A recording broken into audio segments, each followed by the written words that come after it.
and Chibo Ekemedos have together made their covenant before God and this congregation.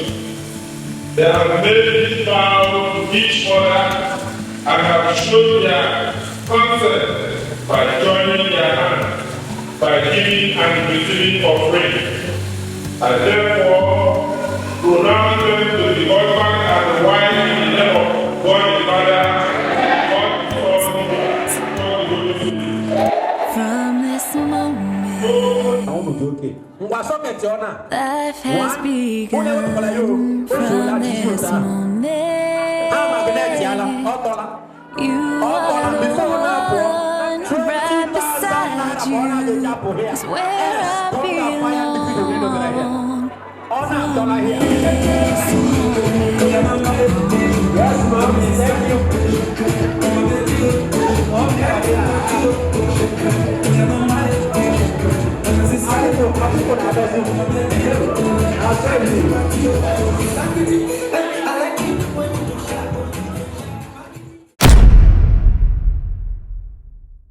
Looks like we made it. Look how far we've come, my baby. We might have took the long way. We knew we'd get there someday. This is our 5th year. We're entering into the 5th year of our marriage. Never make it, but just look at us holding on. Wow, 5 years. we're still together. I'll say it's been amazing. No doubt, amazing. It's been fun. And we had our ups and downs, moments we laughed, moments we quarreled, and moments we wanted out of the marriage and all of that. But generally, it's been amazing.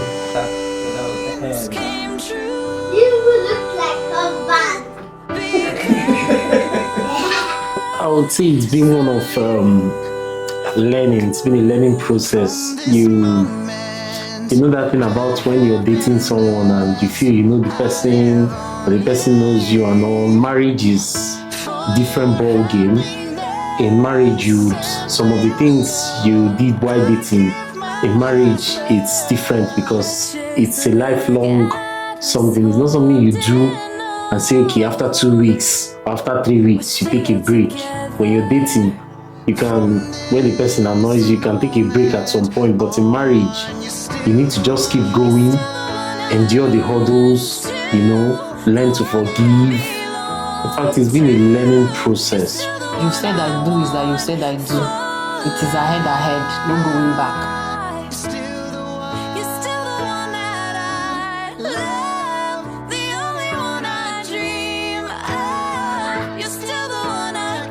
One thing I know I've learned in these 5 years is how to communicate better.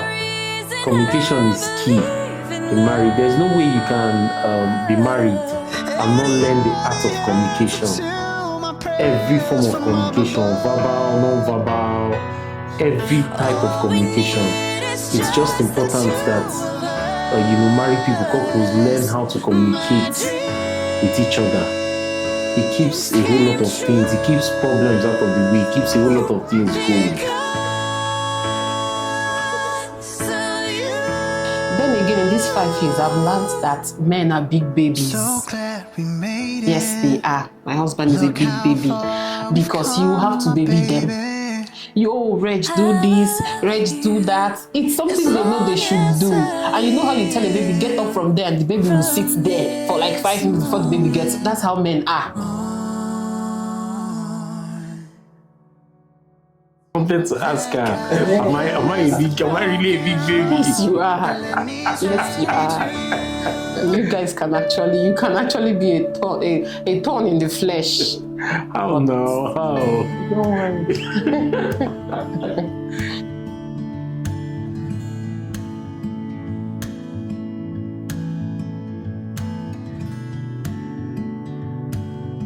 The very first incident that happened was, I think, some weeks after the wedding. We got back from the hotel and we're at home.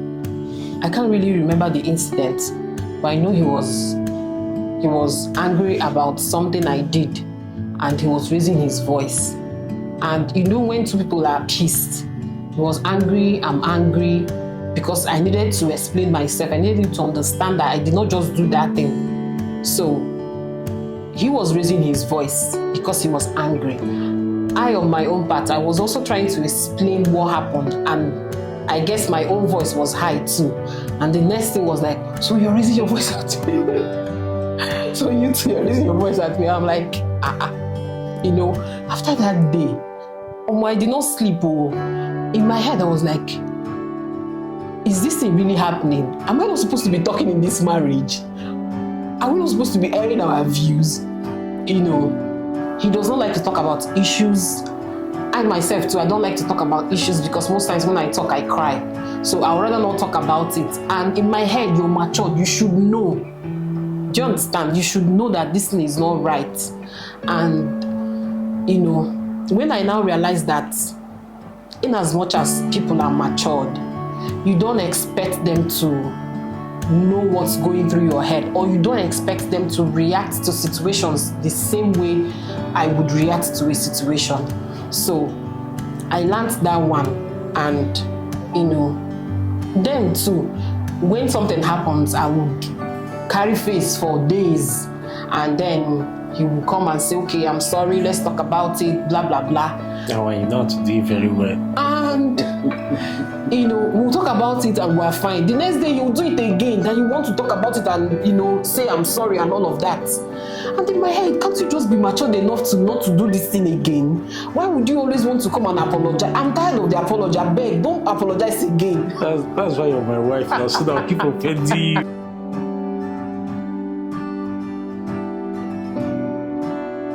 5 years has been amazing, amazing, amazing.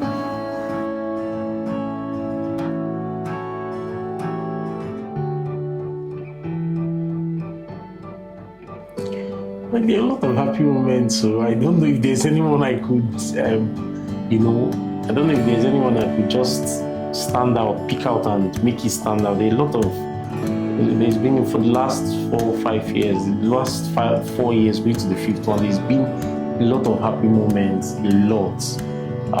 Will I say when she put to bed with our first child, Binirichi, you know, it's, there was this kind of joy I felt from inside, and the joy that I'm a dad and I have more responsibilities and all. It's you know, those are happy moments for me.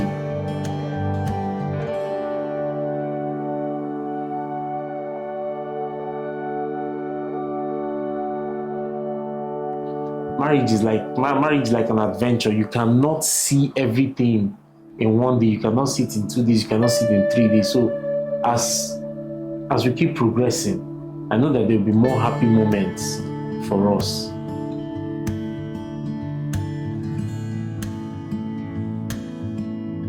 And so first things first. Okay, so first thing first for me,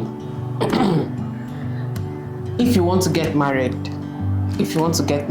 please, if you are an unbeliever, marry an unbeliever. If you're a believer, marry a believer. I might not, I don't know how to explain it because we might not really understand it, but just take it that way. We know ourselves. If you're an unbeliever, please look for an unbeliever and marry. Every married person out there should make God the pillar of their marriage. In these last 5 years, I've had some of my friends, their marriages ended, divorced, separated, and it's not like me, I'm the best person or we are the best people to be together or anything, but it has just been God. It has been God.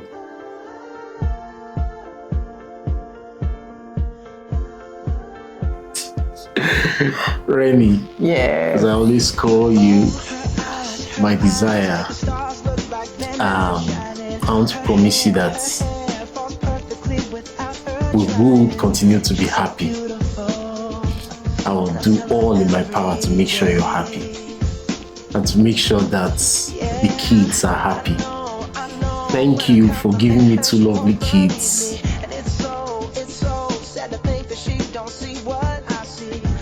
I love you. Love you. Babe, you know how much I love you. Right. And you know how much I love our family. And you know I will always do everything that is within my power to, keep what we have going. It's not like we don't have issues. It's not like we don't have misunderstandings. But you see this that we have, that we are happy about, we'll keep it going. I'll try my best. So those happy moments we've been having, I will try my best not to let them go. You know I love you.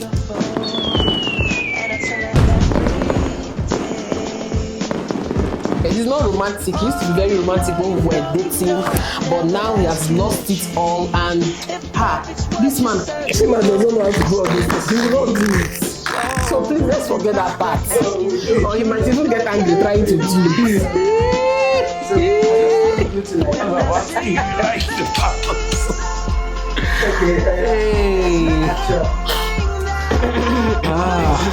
Please don't start with I call you my desire. What's that?